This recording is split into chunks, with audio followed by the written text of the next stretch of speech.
Alright, how's everybody doing today? This is Mr. Muscarella coming at you live, and we're going to go ahead and take a look at writing polynomials given rational zeros and an irrational zero.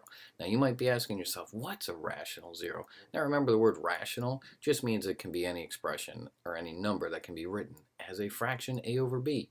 So rational zeros in this component, pretty much you'll be given a number like 3 or maybe 7 or 1 would be a rational zero. 1/2 could be a rational zero. So those are all different examples of rational zeros.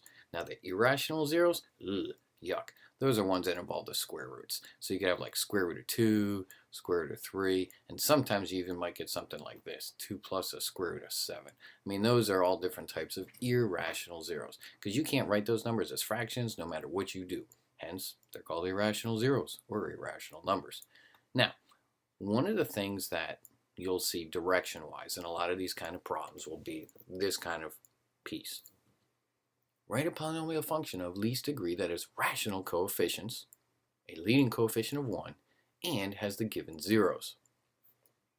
Those will generally be your directions. Now, one of the things you have to remember is that if you're given the zeros of a polynomial function, then you can write the factors of this polynomial using this kind of product formula here. So your function f of x would be x minus the first root they give you, x minus the second root they give you, x minus the third root they give you, and so on, where r is going to be the root.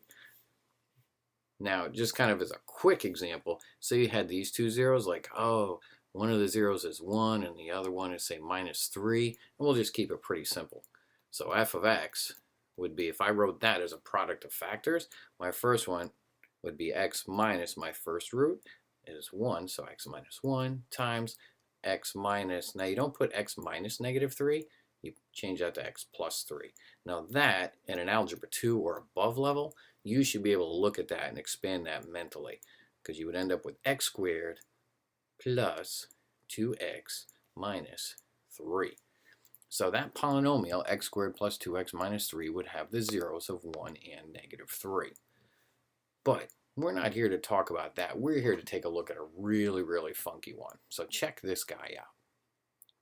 We're going to be given the roots of a polynomial being negative 4, 1, and then 2 minus square root of 6. So there's that rational zeros of negative 4 and 1, but the irrational one, that 4 or 2 minus square root of 6, ooh, that's ugly.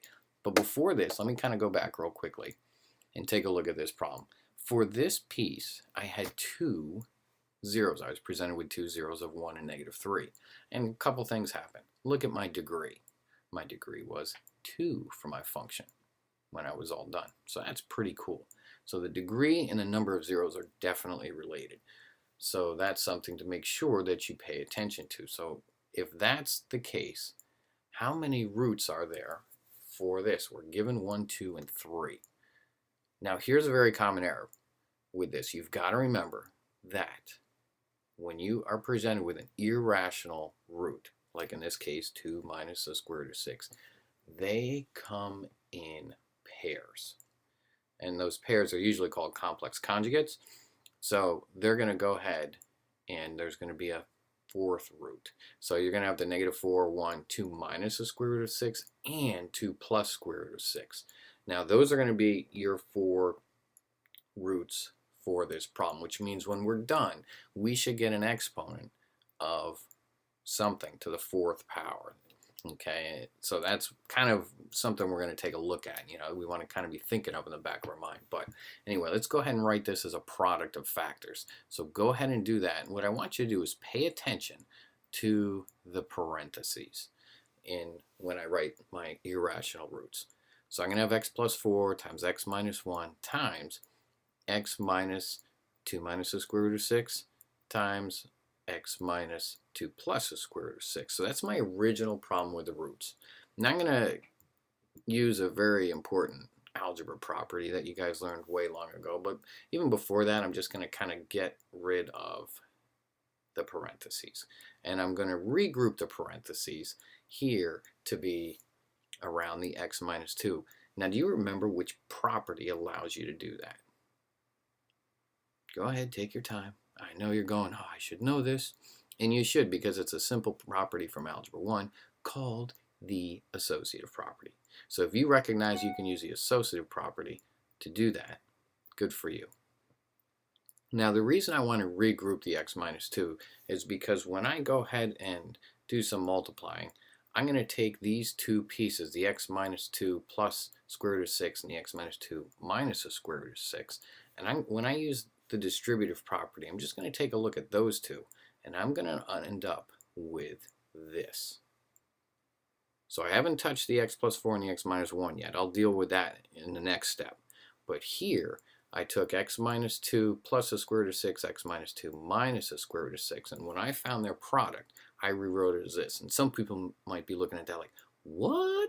So if you need to take a look at that, I'll make a separate video for you on how that is to be. So be sure you check out that video if you got lost between steps 3 and 4. All right, but anyway, we're moving on here, and we're going to take a look at the next step.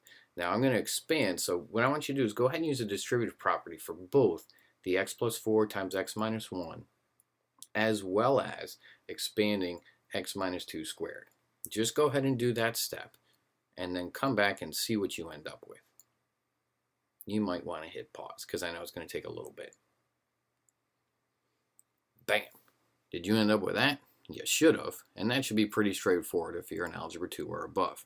Now, what I'm going to do next is just take a look at not the x squared plus 3x minus 4, but the other piece of it. I'm going to clean up that a little bit with the plus 4 and the minus 6, and that's going to end up just giving me x squared minus 4x minus 2 when I simplify that. Now from here, I'm sure you guys know what to do. You're just going to have to use the distributive property 3 times, but I want to show you a little bit different technique to help you kind of keep your terms organized, because this is where most people will mess up, because you've got a trinomial times a trinomial, and that just can get really, really messy. So I'm going to show you a technique to kind of go through that. The way that I'm going to do this is I'm going to take a look at the very first x squared, and I'm going to multiply that by each term in the second trinomial. So I'm going to multiply x squared by x squared by negative 4x, and x squared by negative 2. When you do that, I will end up with this. Now, that's pretty straightforward, but what I'm going to do next, and here's the organizational piece, when I go to multiply the 3x times the x squared, instead of writing that going across, I'm going to write that underneath each of the terms. So I'm going to line up the 3x times negative 4x.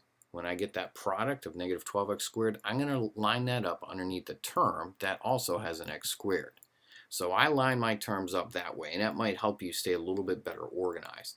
And then you do the same thing when you multiply negative 4 by x squared minus 4x minus 2. I'll line those terms up accordingly. And from there, I've got to just make sure I take my time as I do that. Now at this point, you can figure out what that polynomial is going to be, your final polynomial. Just go ahead and add that up. So go ahead and do that. Piece of cake. Make sure you don't make an arithmetic mistake, because that's where most people mess up. So x fourth, nothing to add. So all you have is x fourth. Negative 4x cubed and 3x cubed, bam, you get negative x cubed.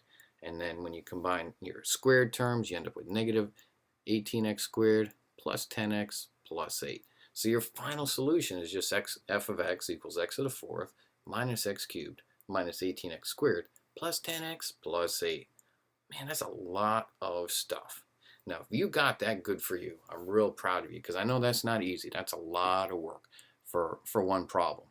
Wait till you guys get to pre-cal or calculus. You'll do some problems that are even longer than this. But when you organize your work in this kind of manner, it's going to make it really easy to follow through and get the correct solution. Or if you mess up somewhere, because everybody does, it'll be really easy to find where you messed up.